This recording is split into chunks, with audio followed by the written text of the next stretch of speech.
Hey guys, welcome back. It's Sebastian Walker here, and as you can see, I have recently completed the Gold League and reached the Diamond League. And today, I am going to show you the decks that I used to complete the Gold League and advance into the Diamond League. I have used mainly these three decks to play through the Gold League, and as you can see, my heroes are like decently leveled. They are level 4, 4, and 5, which is not very much, and I usually tend to face against heroes of level 6 and 7, even sometimes 8. And I am going to play some rumble matches today to show you how strong these decks are. If you can win rumble consistently with a deck, then the deck has to be good, because winning a rumble is no joke. So let's get right into it. We are in a match, guys, and we are in Electro Valley Arena. So what I'm going to do is I am going to play Archer. Actually, I'm not going to play on the tile because it's very far back and it's better if I don't play it. I'm going to put the Archer to the extreme right. Now with this deck, your goal should be to get maximum number of minis on the ground as soon as you can.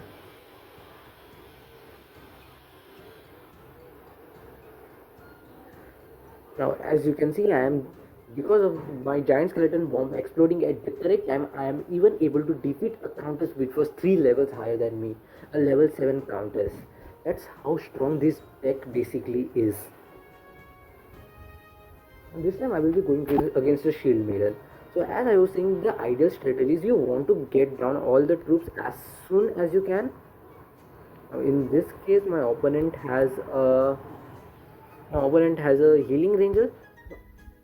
So definitely I will try to get it. I get a vision, and with this ability prevents the enemy from healing at all. That's what I'm going to do. I'm also going to put the giant skeleton in the front so that it takes the damage and it's the first one to die. As you can see, my counter teleports, even knocks out the healing ranger. So it wasn't even necessary for me to give the wizard upgrade where it prevented healing, since it anyways the healing ranger was unable to use it. But I think this upgrade is definitely going to be helpful in the long run against other countesses and battle healers and healing rangers and even barbarian kings, level 5 barbarian kings which can heal while using the super. The wizard will also prevent that from healing. As you can see, I am going to upgrade my giant skeleton, and I am also going to give my wizard the ability to deal damage over time. And I'm just going to switch things to this side, so I do not think my opponent is probably going to place his minis on the left side. So as you can see, that's exactly what happened. My wizard prevents the enemy countess from healing, and that's why I am able to easily knock out my opponent's countess. And it's an easy win. And the damage over time that the wizard has makes it so that it melts down the enemy tanks, and it makes it very easy for your tanks to reach and enter the enemy territory and destroy their firepower. This time we are against a barbarian king. So as I've said, the ideal strategy is going to be the same against most of the heroes. You want to play the giant skeleton, you want to play the mini P.E.K.K.A a little behind. I'm going to give the upgrade where it hits 2 targets, and I'm also preferably going to I'm going to give this where it affects a larger area. I'm also going to unfortunately I'm not able to switch the counters to that side in time, but it's okay. As you can see, my wizard prevents the battle healer from healing. This is going to be very helpful, while my archer quickly knocks the card down because of the 2 upgrade that it does. But it increases attack speed and it deals damage to 2 targets. So this is literally the concept of the deck.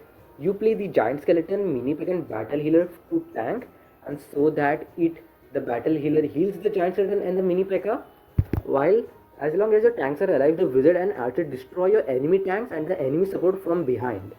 The archer is especially helpful in knocking out the enemy support, and the wizard is really good in destroying the enemy tanks. So here what I am going to do is I am going to stagger it in this formation, and I am going to, this is what I'm going to do. The archer usually does not benefit from this third upgrade where it gets 1 attack. It usually does not, but sometimes you might. This is not a good placement for the giant skeleton. You ideally don't want the giant skeleton so far back. Now my opponent has battle healer and healing ranger, so this upgrade where it prevents enemy from healing is going to be really good, really good. Now as you can see, the battle healer did not heal and so did the healing ranger. And as you can see, this was a very easy win. It's the same concept. Place giant skeleton, battle healer and mini P.E.K.K.A as I did in the last round, and your wizard and archer will take care of the enemy support. Now let's get into the next deck. Finally guys, we are in a match and we are in a normal arena. So what I'm going to do is, since I'm against the countess, I'm going to put the archer at the back, so that when the countess teleports to the furthest unit, it hits the archer and not the archer queen. And this way my archer queen is going to survive for longer. So my opponent completely misses the spear goblin, which is a good thing. As you can see, it hits the... Now hopefully my archer queen is able to knock out the countess also, which it is just able to do it. As you can see, by putting the archer at the back, it really helped me win this round. And you need to keep that in mind, that the countess teleports to the farthest unit. Now the other countess deck is by far the stronger and the more fun to play, but this deck is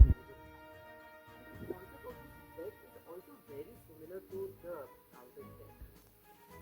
You want to get down all the minions on the ground as soon as you can. That's what you want, firstly. So that's what I'm going to do. And in the countess deck, you used to put the giant skeleton in the front and you used to stagger the battle healer and the mini P.E.K.K.A backwards. But in this case, you want to put both P.E.K.K.A and the guards, both of them in the front. That's what you want to do. You want to split the damage between them equally. You want them to survive for as long as they can. Now the Dart Goblin isn't the best against the Shield Maiden because he straight up kills himself. So yeah, but we are able to win the first 2 rounds, which means even if we lose the third round, it's okay. The reason Rumble is so hard to win is because you need to win the first 2 out of the 3 rounds if you want to progress to the next phase. And every round you are matched up against a new hero, a new deck, and you have no idea absolutely how to deal with that. Now since this I can afford to lose it round, what I can do is I don't need to go all out on this round. I can instead wait and build up. Even if I lose this round, it's okay. And this should be the strategy in the Rumble.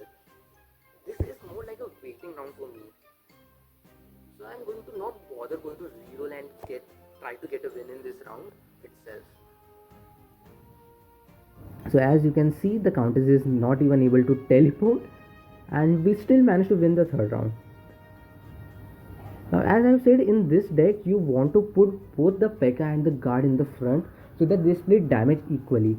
And the reason you have to do is because both of them are very tanky. The guard initially isn't tanky, but with the correct upgrade it becomes really tanky. And the guard's shield, which it gets by its super, disappears after some time. And you don't want that to happen. So that's why you want to put it in the front so that it takes damage.